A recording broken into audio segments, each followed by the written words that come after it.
Hello and welcome to the Marketing Woman podcast. I'm your host, Anusha, and I'm so excited to have you here.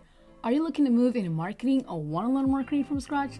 We discuss all things marketing, analytics, business, personal branding, and much more in a way any layman can understand. If you're new here, make sure to follow along and get on that email list by visiting anushakanan.com/email list.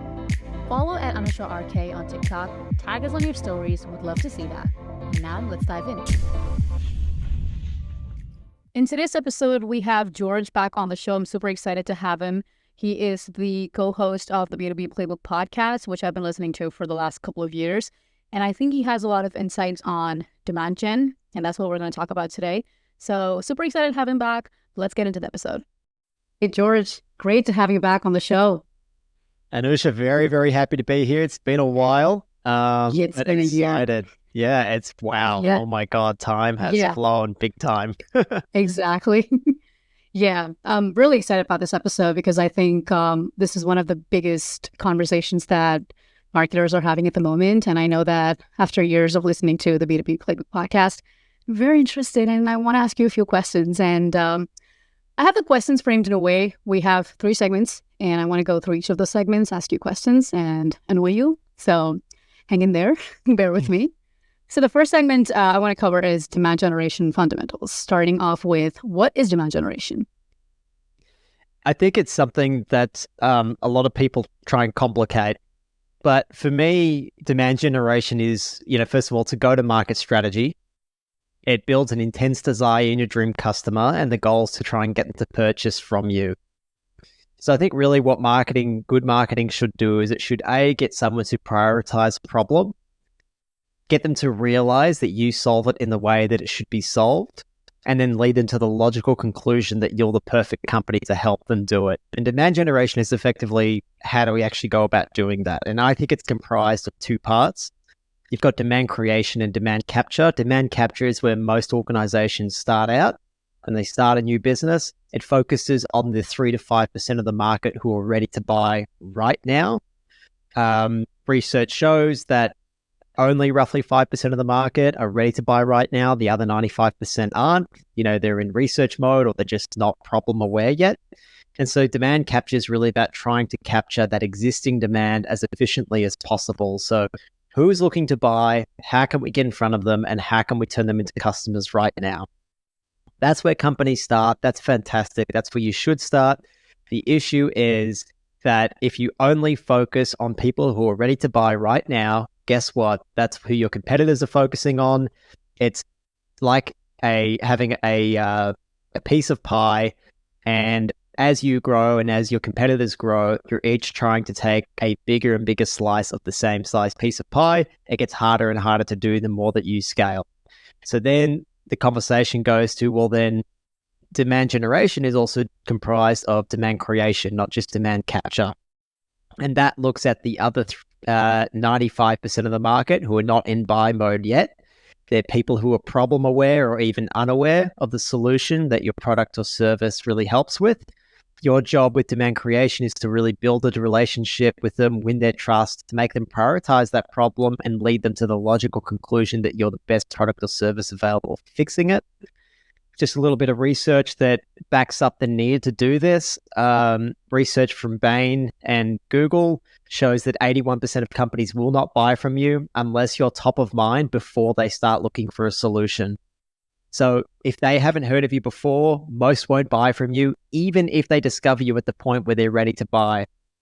So what that means is the 5% of the market that's ready to buy from you right now, that full 5% isn't really available to you. It's 20% of that 5% who will, which is about 1%. And that's why it can feel like really finding a needle in a haystack. So demand creation is all about building relationships with those future customers. Demand capture is capturing those who are in market ready to buy right now. And demand generation is how do we do that in a cost-effective manner? Wow. Okay. So I want to know, how is it different from lead gen? Yeah, look, I don't have an issue with lead gen unless it's done poorly. Lead generation typically focuses on, do we have something of value that we can wrap up in the form of an ebook, and get people's contact details in exchange for it. The issue is when we focus on sheer quantity of leads rather than quality, which is not all lead gen marketers, but it's a lot of them out there, then that incentivizes us to just be out there capturing details, but we're not actually doing any marketing. Marketing is trying to lead people along through those stages of awareness to make them prioritize the problem you're solving and show them you're the best solution for doing it. If all we're doing is focusing on trying to capture people's contact information, we're not really doing that. So what happens is so many people's funds get dedicated to like capture more details. And the result is you have a bunch of what we call leads. They're either put into a nurture sequence, which, doesn't really end up converting many over a long period of time, or they're shoveled onto sales.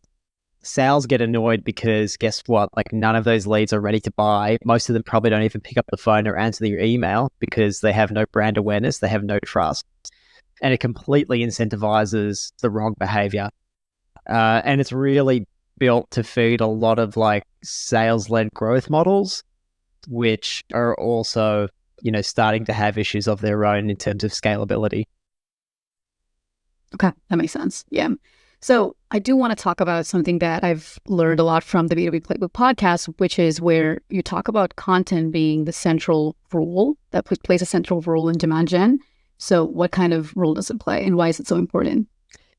Yeah, so I think like B2B marketing is fundamentally about really understanding your target customers as deeply as possible, mapping out who they are, what's important to them, what their buying journey really looks like. And then content is really just our way of being able to communicate that with them.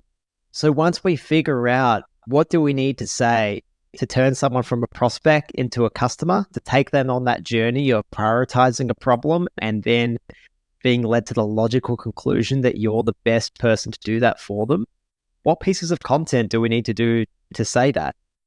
And that's ultimately what we really need to create. So I think that it's really important for content to be mapped to a framework that we love called the 5 stages of awareness. It's a framework that really closely maps the buying journey.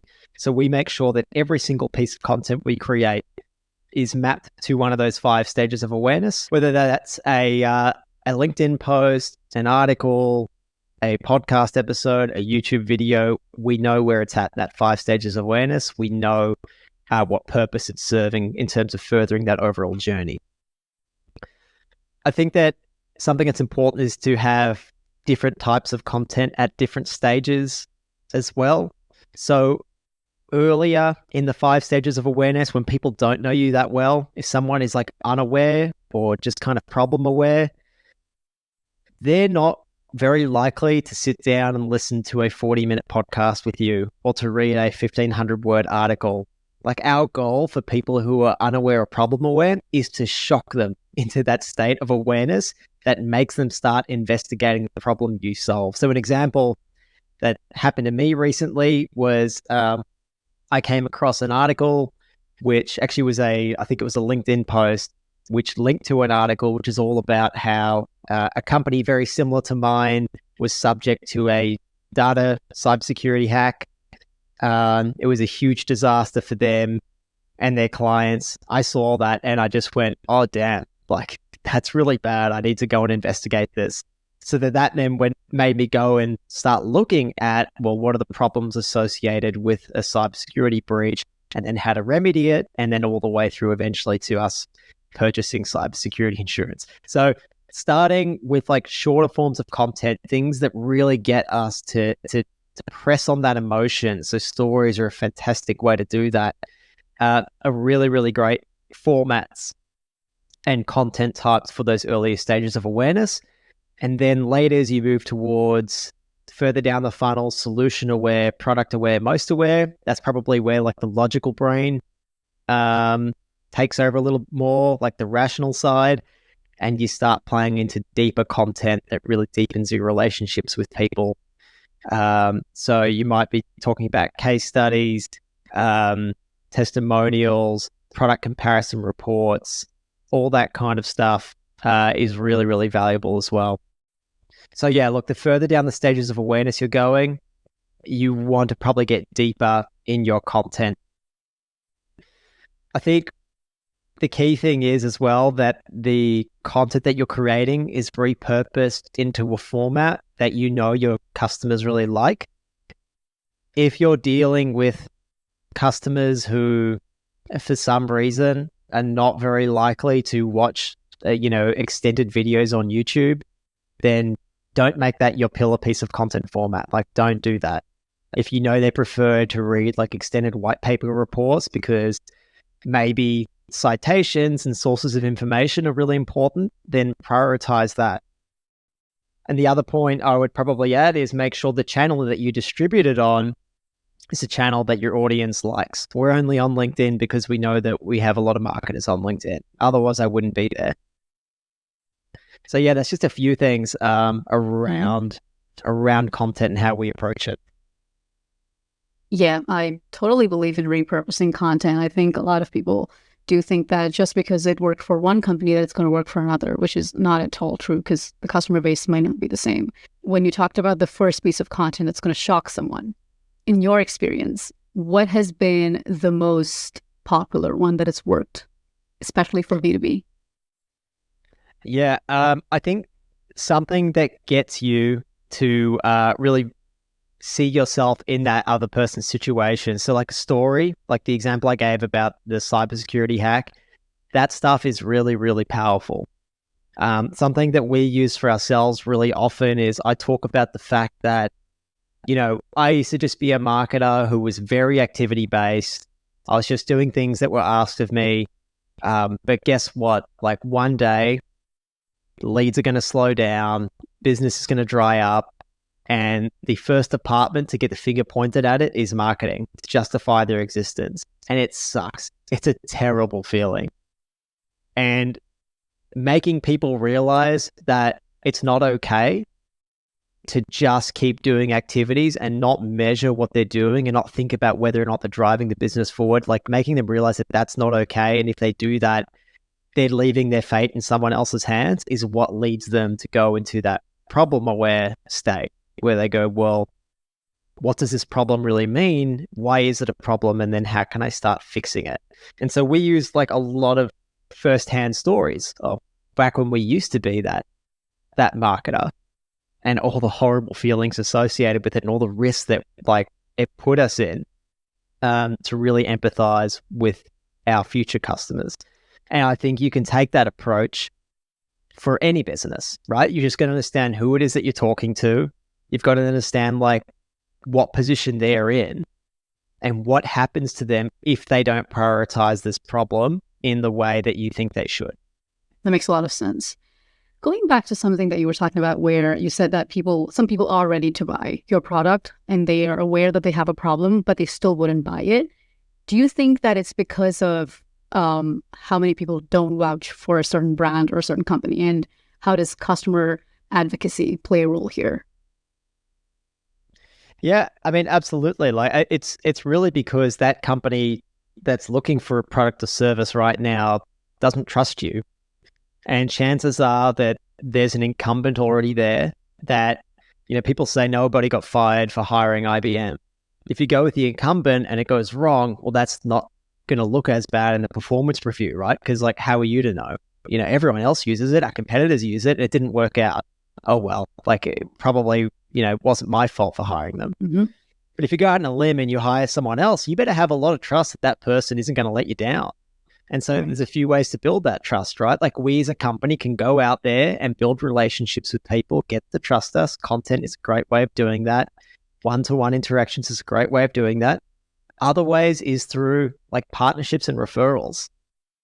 So to take it to a pretty wild example, like a good friend of mine is, recently single, back on the dating scene, not having a huge amount of success on Hinge, which is a dating app. And like, I would, equate that to like cold outbound.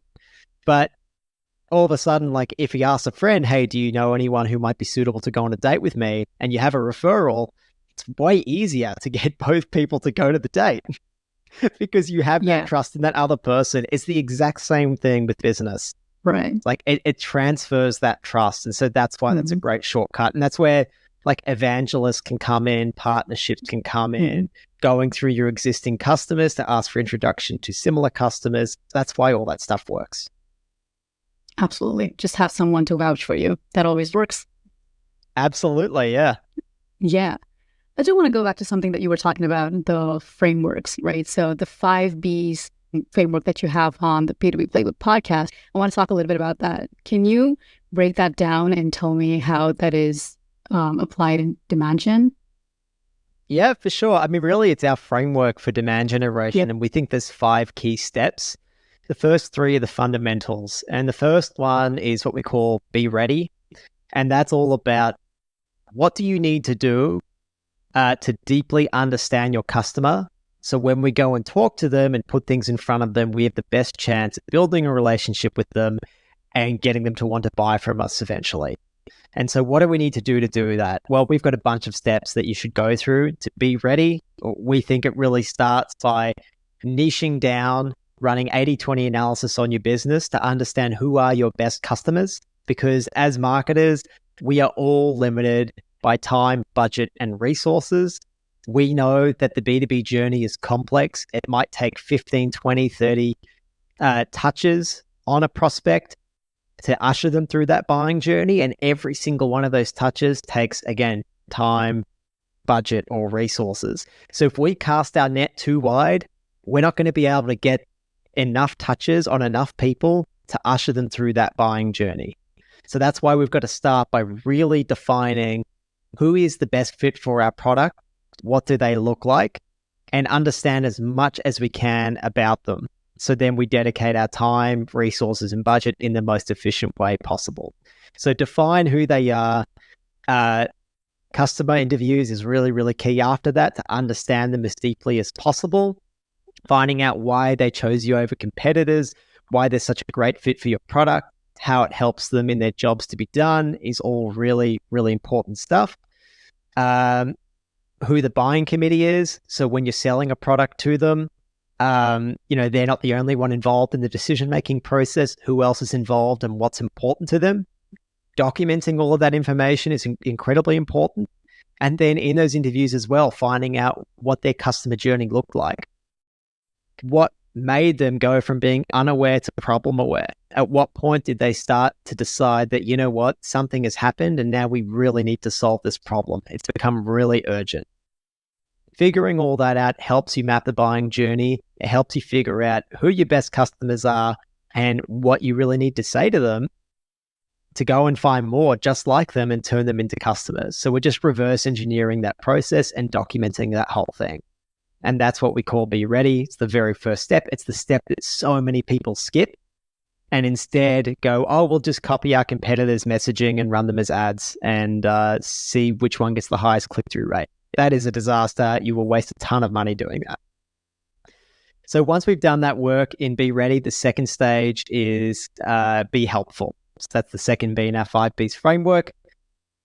It's really about how do we now build relationships of trust with our audience. Well, we should have a really good idea based on the information we collected in stage 1 in Be Ready. We basically know what that buying journey looks like. Now we should map our content to that buying journey, map it to the 5 stages of awareness.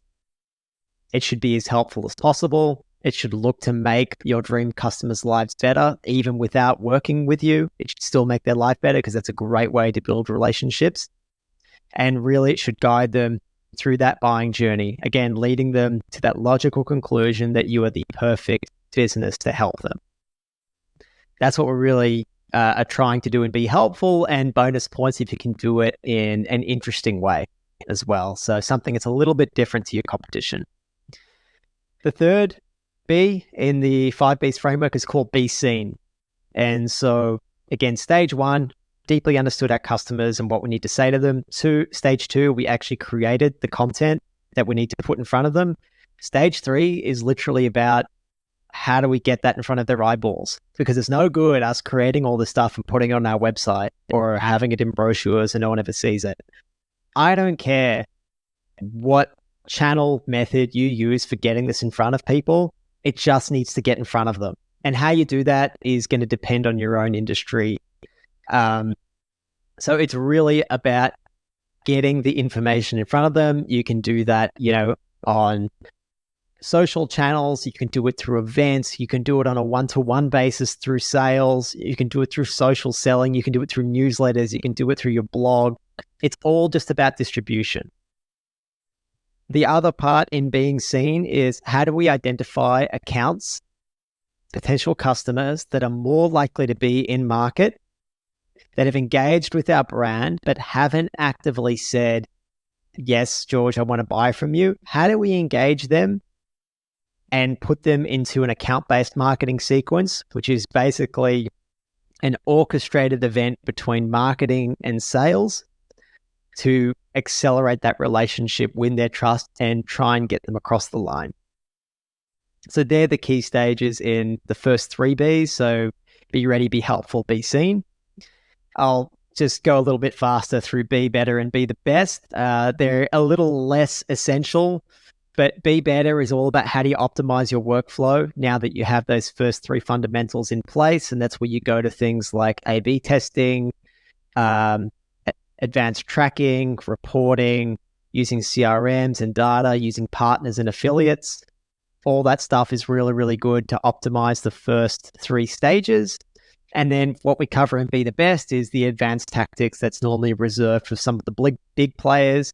And that's where we dive into tactics like using neuroscience and psychology to win over your dream customers, to give them the biggest chance that they're going to say yes to you when you send that email or have that piece of correspondence. And we also look at things that are a little bit more advanced, like building education ecosystems. But I think most marketers don't do the first 3 Bs, be ready, be helpful, be seen. And that's the stuff that is going to make the huge difference in your business. The other stuff are the incremental 1, 2, 3% improvements. But the first 3 are the fundamental keys. It's fantastic. So it's basically you recognizing their pain points through their journey and making sure that you have the answers. You tell them that you have the answers to their problems, and it's more personalized. And then you work on how effective it should be later on. And then the workflow is just optimized. Did I get that right? Did I understand that right? Okay. Yeah, that's it. Understand them, create the content that they need to help them work through that buying journey.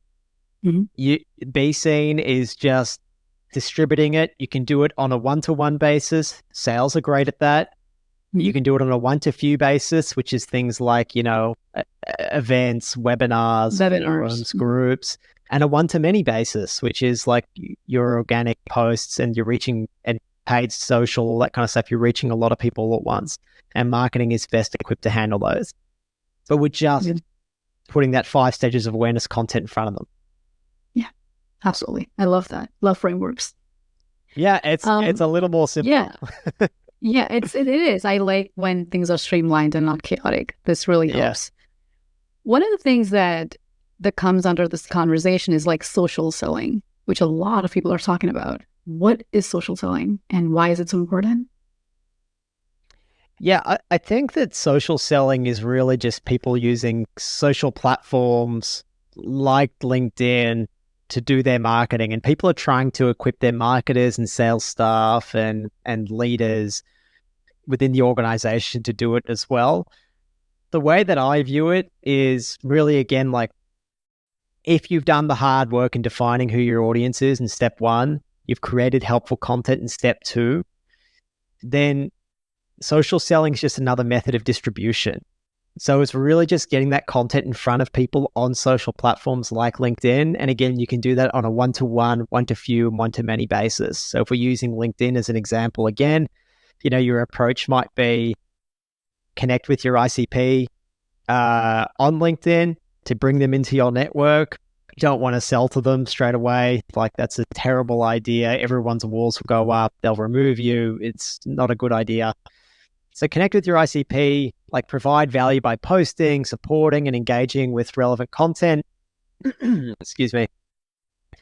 Look for opportunities to help and progress the conversation.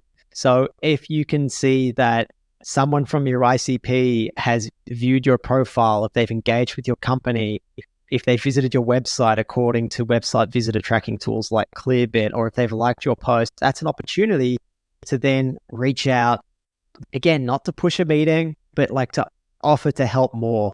If you created content in line with those 5 stages of awareness, you should have a wealth of resources available to help them right now.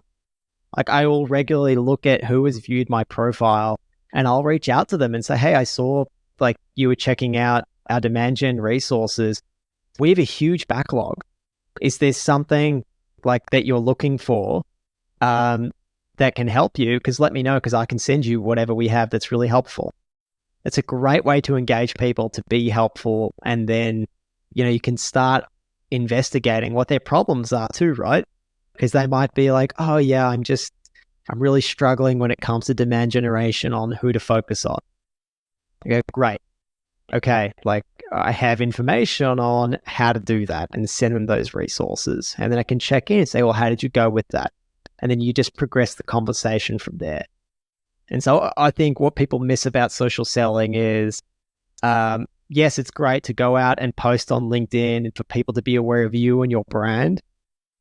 But the goal is like in that one-to-one interaction as well, not just in the comments, but in the DMs, and do that in a helpful, non-threatening way. I like the non-threatening part, because people are threatening. People just send you messages like they don't even care. Oh, it's a churn and burn approach, right? Right. And I don't advocate for that. I don't think that's a good long-term sustainable tactic for a lot of people. And that's why we don't practice that either. Like, we're here to play the long game. We're here to build trust. We're here to show them that we're experts, and when they're ready, they'll come to us. Right. Yeah. It's about positioning yourself in a way that it's like reaching out to a friend. If I have a problem, I know this is the right person for me to have this conversation with, and you just have to position yourself that way. Exactly. That's exactly it. That's spot on. Yeah. And if I may, there's, a lot of marketers will say, look, we're not ultimately in control of people's buying journey. So the best that we can do is stay in front of them and hope that they choose us one day. To a degree, that's true. But also, like, as marketers, we have the ability to send them information framed in a way that benefits us. So when I talk about demand generation and I talk about the different ways to solve for demand generation, of course, I'm going to say that the best way to solve demand generation is by training up someone in-house, because the alternative of hiring another person, outsourcing it to an agency, are, I would say, less than desirable, expensive, and often have subpar results. Now, that's a narrative that suits, I believe it, I truly believe it, but that's a narrative that suits me because that's what our program, the B2B Incubator, does. Right. And so I think it's very important for people to think about the fact that, like, we've got to make people realize that, yes, there are other solutions out there, but we've got to get them to prioritize it and solve it in the way that we think it should be solved. And I think people miss that step. Yeah, it's about having internal advocates, evangelists that can talk about your brand, not just in like a way because they have to talk about it, but because they want to talk about it. Absolutely. Yeah. I just want to move this conversation into something that everybody's talking about, AI. And I want to get your thought on that. How do you think AI is reshaping this whole marketing industry, and also specifically focusing on demand generation? Have you used AI, and what do you think about that? We've been primarily using it to help our content repurposing process. So our content repurposing process takes us about 5 hours, which means in about 5 hours every week, we get a super in-depth article, a YouTube video, a podcast, our 12 LinkedIn posts, our 5 to 10 YouTube shorts, and a newsletter, which is pretty wild. I think it's pretty high quality. We never have any complaints about the quality. I don't know if you've been reading any of our in-depth articles, Anusha, but Sundays. I know Sundays. Sundays means it's B2B Playbook Podcast. I know that. That's right. But the articles look very high quality as well. And it's not about taking, an article writing task of 4 hours and reducing it to 10 minutes. It takes that 4 hours down to about 1 hour. So I think it's really, really powerful there. But the key is the initial insights that you're using AI to help with should be created by a real person. They should be done by subject matter experts.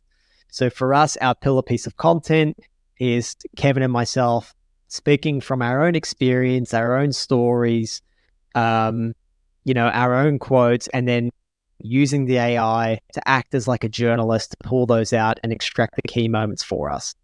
That way, we still have something of unique value that's not just like an aggregate of the top 10 search results, which is how most people are using AI. So yeah, very, very powerful for content repurposing.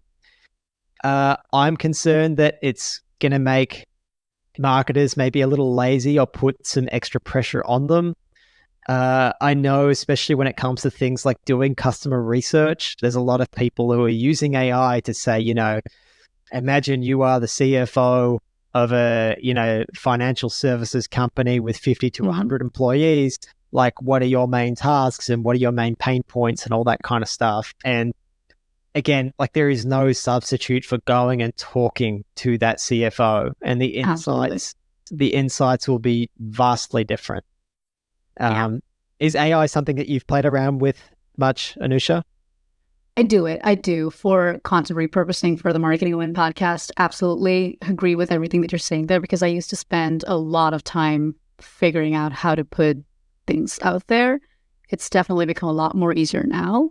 But I agree with you on the market research part, because I mean, personally, even talking to people through the podcast, the things that you see on LinkedIn, the posts that they make versus when you talk to them, what they're going through in life, how they look at things are completely different. So the human-to-human contact is definitely necessary, is what I believe in. And that's how you build relationships, especially in marketing, where partnership and customer advocacy plays such a huge role.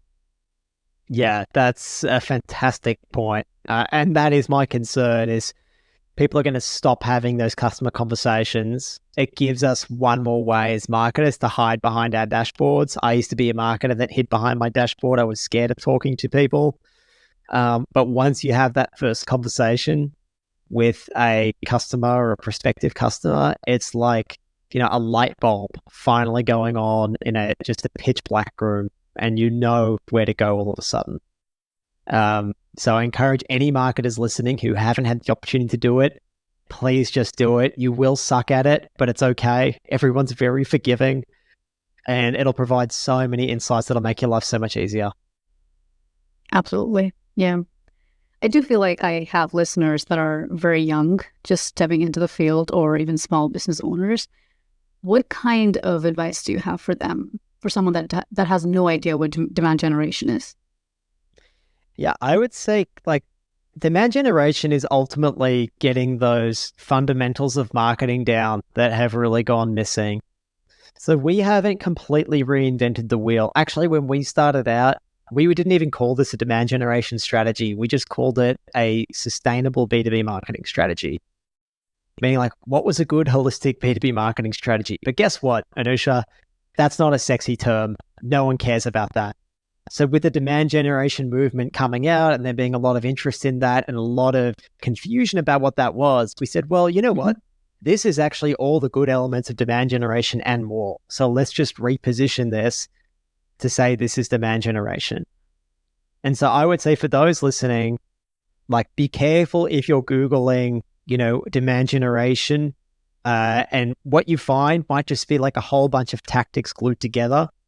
Great demand generation is great B2B marketing, which is really the fundamentals of principles of marketing, which have been lost, all tied together in a sequential order. And that order is really what we've spoken about today. And we've tried to do our best to piece it together in our 5Bs framework. That's perfect. I love that. I did want to ask you one last question, which has got nothing to do with this, but I saw your LinkedIn post on how ABM is not equal to demand gen, but it is actually the same. Can you expand on that a little bit?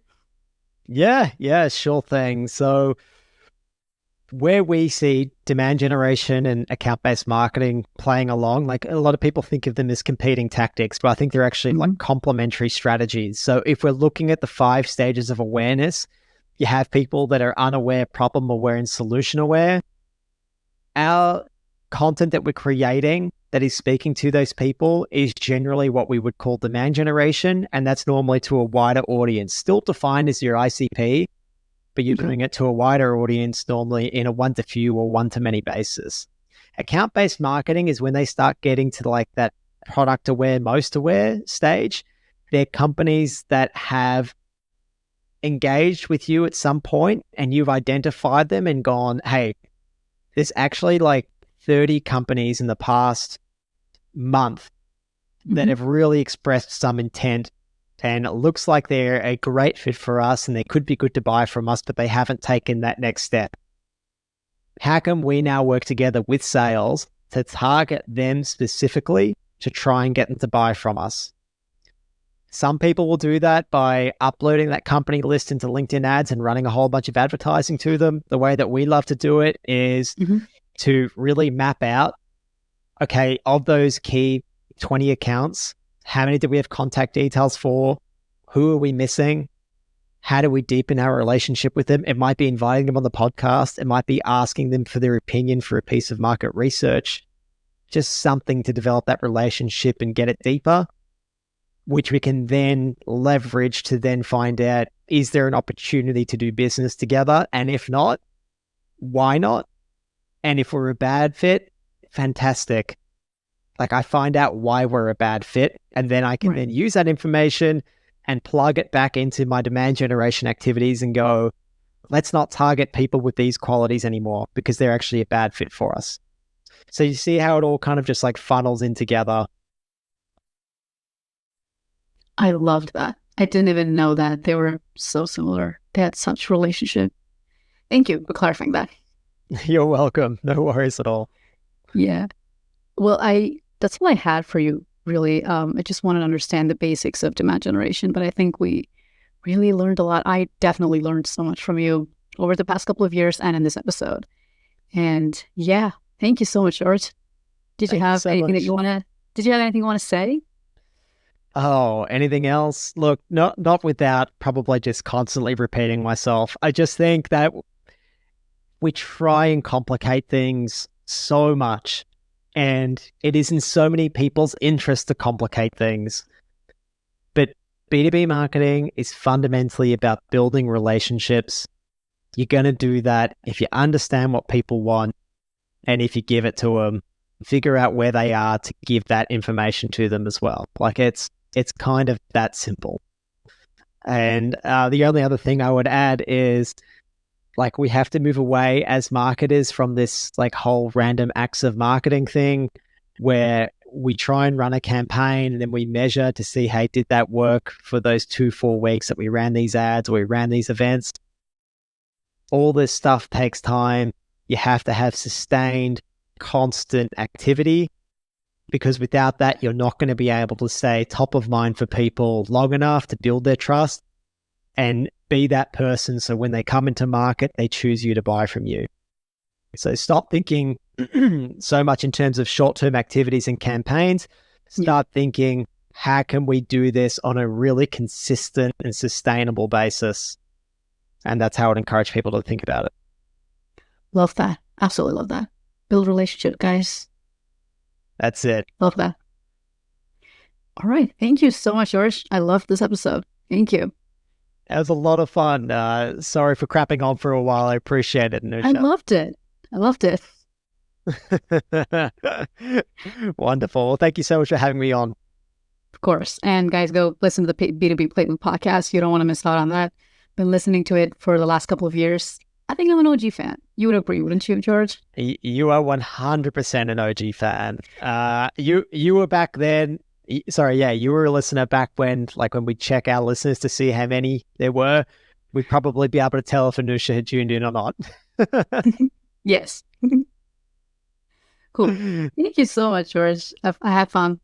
Thanks. Yeah, me too. And thank you so much for being a great supporter of ours. Kevin and I really, really appreciate it, and the opportunity to come on and speak to your audience as well. Of course. Thank you. So for today, hope you found it useful. Please feel free to reach out to me on LinkedIn or email me at tmw@anushakaran.com. Follow me on LinkedIn to never miss my journey, and I'll see you in the next episode. Peace.